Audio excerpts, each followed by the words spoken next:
여러분 안녕하십니까. 강명도TV 자유조선을 시작하겠습니다. 김여정이가 또 발끈했습니다. 담화문을 또다시 발표했습니다. 그동안 잠잠했던 김여정이 지난 2월 19일과 20일 지난달이죠. 연이어 담화문을 발표하면서 조목조목 반박을 하더니 그리고 자기들이 한 일들을 그대로 반박하면서 담화문을 연이어 발표를 했습니다. 그 내용 잠시 보고 방송을 이어가도록 하겠습니다. 자, 이 김여정 조선노동당 중앙위 부부장 담화 2월 19일자입니다. 어떤 내용을 가지고 했냐면 지난 유엔 안전보장이사회를 미국이 열었는데 바로 북한이 발사한 화성포 15형을 또다시 발사했죠. 그러자 이제 안전보장이사회를 미국이 주도해서 열었는데 이걸 가지고 김여정이 미국과 우리 한국을 비난하는 담화문을 발표한 것입니다. 자, 이 부분인데요. 남조선 것들도 지금처럼 마냥 용감무쌍한 척 삐칠 때 안 삐칠 때 가리지 못하다가는 종당에 어떤 화를 자초하게 되겠는지 생각해 보는 것이 좋을 것이다. 바보들에게 일깨워주는데 대륙간 탄도미사일로 서울을 겨냥하는 일은 없을 것이다. 자, 바로 이거죠. 화성포 15형을 발사했는데 그것으로 우리 서울을 공격하는 일은 없을 것이다. 바보들이기 때문에 일깨워준다고 조목조목 반박하는 이 성명을 발표했습니다. 자, 그리고 나서 그 다음날 또다시 성명을 발표했죠. 자, 뭐라고 했냐면 이때는 김여정 조선노동당 중앙위 부부장 담화 역시 매사에 바보들이 생각하고 노는 꼴은 용납 없이 세간의 이숨을 자낸다. 이런 이 19일 날에 연이어서 또다시 바보들이라고 합니다. 말이 대응이 사실상 우리는 지금 남선 바보들이 노는 꼴을 구경거리로 보고 있다. 그러다 보면 또 이렇게 한번 조롱하면 놀려주고 싶은 생각이 불쑥 들고 난다. 15형에 대한 북한이 발사하자 우리 전문가들이 화성포 15형이 재진입 기술, 고각 발사 한 6,000km 올라갔다가 내려올 때 이 대기권에 진입할 때 그 아직 불완성된 미사일임이 틀림없다. 탄두가 이 대기권에 진입하는데 제대로 하지 못한다는 데 대해서 조목조목 반박하면서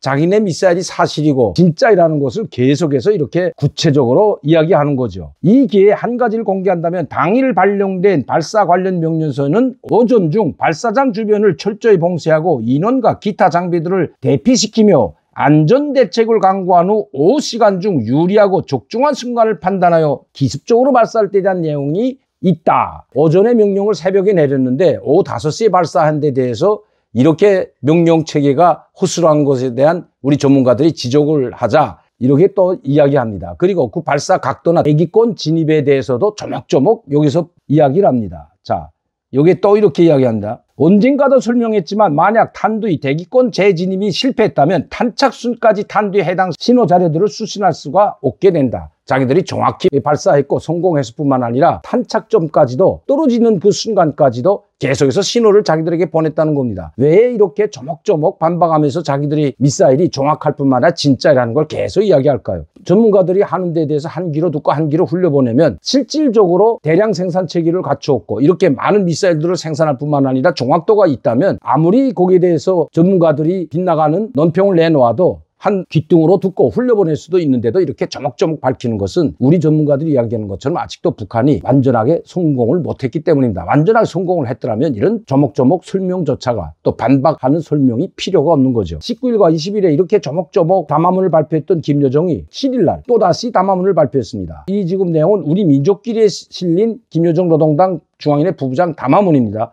자, 3월 7일 날이죠. 노동신문이나 조선중앙통신엔 보도조차 되지 않았습니다. 그럼 이번엔 또 어떤 담화문을 해놨을까요? 태평양 미 사령관이 만에 하나 북한이 태평양으로 저 괌과 하와이가 있는 그 약 5,000km까지 나가는 미사일을 여러 번 발사했기 때문에 또다시 그러게 거기로 미사일을 발사한다면 이번에는 요격해서 격추시키겠다는 말을 했습니다. 그러자 김여정은 태평양이 미국의 앞마당이냐? 태평양 전체가 미국 거이 아니다. 태평양 공해상에서 또 많은 기타 여러 나라들의 피해가 없이 시험 발사하는 것은 그거는 자위권에 속하는 문제라는 거죠. 주권국가의 자위권이라고 했습니다. 미국도 태평양에 핵실험도 하고 대륙간 탄도미사일도 계속 발사하고 있는데 왜 미국만 그것이 허용되고 자기네는 그걸 못하게 하느냐. 이건 언어 도단일 뿐만 아니라 주권국가에 난폭하게 침해하는 행위라고 지금 이야기하고 있는 거죠. 자, 몇 줄만 읽어드리겠습니다. 3월 6일 어느 한 남조선 계류 언론은 지난 2월 24일 미 인디아 태평양 사령관이 우리가 태평양으로 대륙간 탄도미사일 발사하면 즉각 격추할 것이라고 발언한 것을 알려줬다는 내용의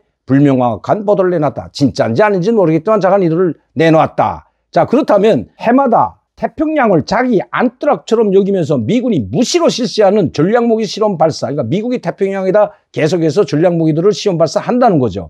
만약 제3국이 대응을 명분으로 미국이 발사하는 그 미사일을 요격을 시도할 경우 미국이 어떤 반응을 보일지가 매우 흥미롭다. 만에 하나 미국이 그렇게 한다면 어떤 반응을 보일까? 자, 우리가 하면 너희가 미국이 격추시키겠다고 태평양 사령관이 말했다면 거기에 대한 응당한 보복 공격을 하겠다고 노골적으로 이야기하겠습니다. 자, 그러면 왜 또 이렇게 김여정은 발끈했을까요? 참 재미있습니다. 철이 없는 게 아니라 이 김여정의 담화문은 바로 김정은의 담화문이나 같습니다. 그러나 김정은이 자기가 직접 하지 못할 말을 그 무게감을 실어서 자기 친동생인 김여정에게 담화문을 발표하게 하죠. 왜냐하면 김정은이 담화문을 발표하게 되면 직접 이야기하게 되면 그 뒷감당이 안 되기 때문입니다. 그러나 김여정이 이야기하면 그것을 다시 없던 일로 할 수도 있고 또 그렇게 실시할 수도 있는 이 두 가지 장점이 있기 때문에 또 그 무게감이 상당히 높기 때문에 김여정을 시켜서 이렇게 담화문을 계속해서 내보내고 있는 겁니다. 그런데 이 김여정의 담화문을 보게 되면 그냥 자기들이 지금 하던 방식대로 태평양이 됐던 뭐 대서양이 됐던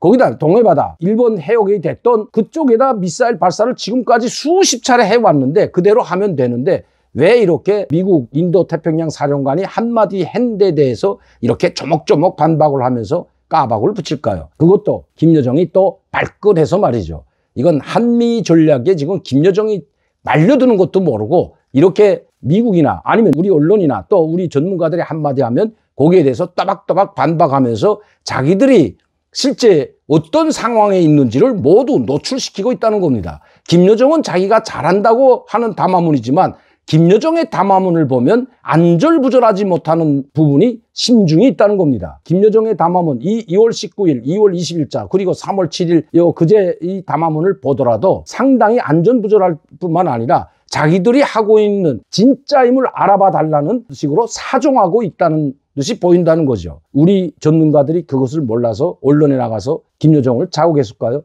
또 미 태평양 사령관이 그냥 들어오면 북한이 미사일 발사하면 한번 시험 삼아 요격을 시도해 볼 수도 있는데 왜 이렇게 먼저 이번에 태평양으로 발사하면 북한의 미사일을 요격하겠다고 이렇게 이야기했을까요? 북한의 반응을 또 보고 실질적으로 북한이 발사하는지 안 하는지 또 북한의 속내를 알아보기 위한 한미연합군의 전략이 숨어 있는 것도 이 김여정이나 김정은은 모르고 있다는 겁니다. 그런데 위험한 것은 이렇게 모르고 있기 때문에 상당히 위험할 수가 있습니다. 김여정의 담화문은 곧 김정은의 담화문이기 때문에 지금 북한이 그렇게 안절부절을 하지 못하고 있는 모습을 보여준다면 이것은 김여정에 관한 문제가 아니라 김정은과 북한 전체 인민군 총참모도 마찬가지라는 소리입니다. 그것을 지금 김여정은 한번 우리가 쏠 테니 한번 요격할 테면 해보라는 식으로 이야기하는 것이 아니라 만에 하나 우리의 미사일을 요격한다면 거기에 대한 응당한 보복을 당할 것이라는 거기에 대한 공격을 할 것이라고 이렇게 협박하고 있는 것입니다. 그대로 하면 되는데도 말이죠. 자, 최근에 간과할 수 없을 정도로 도를 넘어 극히 광기적인 추이로 나가고 있는 미국과 남조선의 과시성 군사행동들과 온갖 수사적 표현들은 의심할 바 없이 우리가 반드시 무엇인가를 통하여 대응하지 않으면 안 되는 조건부를 지어주고 있다. 그러니까 명분을 주고 있다는 거죠.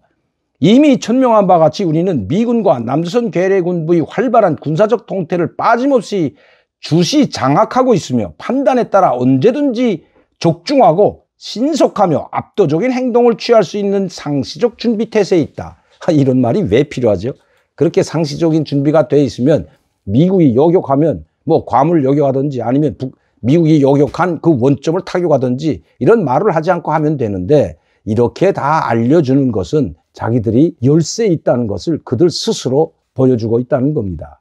아직 완벽하게 준비가 안 됐기 때문이죠. 물론 이 북한이 미사일 몇백 기, 아니 2,000개의 미사일을 가지고 있다고 치더라도 또 핵무기를 수십 기를 가지고 100여 기 정도를 가지고 있다고 하더라도 미국을 전혀 위협할 수 없는 수준이라는 것을 그들 자신이 알고 있기 때문입니다. 단지 그들은 지금 미국의 이 전략 자산들, 즉 이번엔 B-52까지 우리 한반도 상공에 또다시 들어왔습니다. 2달 만에 또다시 이 핵폭탄까지 장착되어 있는 이 B-52 전략 폭격기가 들어오자 지금 안절부절하지 못하고 있는 것을 이런 자기들이 마치도 강한 듯이 호세를 부리고 있다는 겁니다. 아마 김여정이 이렇게 발끈하는 것은 김정은과 그 수뇌부가 지금 발편잠을 자지 못하고 있기 때문인지도 모릅니다. 왜냐하면 티크나이프라는 일명 북한 수뇌부 참수작전에 동원된 공군 훈련이죠. 이례적으로 공개했기 때문입니다.